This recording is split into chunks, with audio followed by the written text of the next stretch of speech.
Subscribe करने के बाद घंटा बजाएं ताकि आप दूसरा अपडेट घंटा भी मिस ना कर पाएं।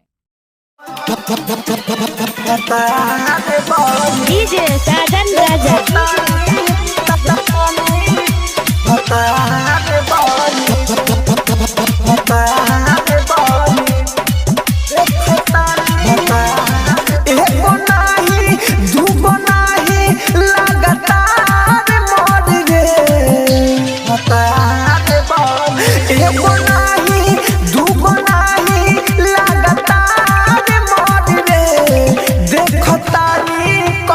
सरवा तोर भतार बनी रे देखतानी कौन सरवा तोर भतार बनी रे भतार बनी रे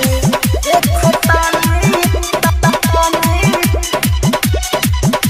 भतार बनी रे सेहरा बांध के जान तोरा तोरा हो जिंदा ना हुआ बस जाई मारा दे मछुरा हो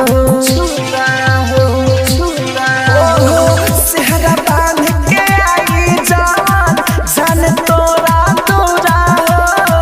जिंदा ना हुआ बस जाई मारा दे मछुरा हमारा सेवा दोसरा के बनना देखतानी कौन सरवा तोर भतार बनी रे देखतानी कौन सरवा तोर भतार बनी रे डीजे साजन राजा भतार बनी रे देखतानी भतार राहुल राजा धानी रानी ले बाटे ठाने हो गम नइखे के से मुकदमा जाई चाहे जाने हो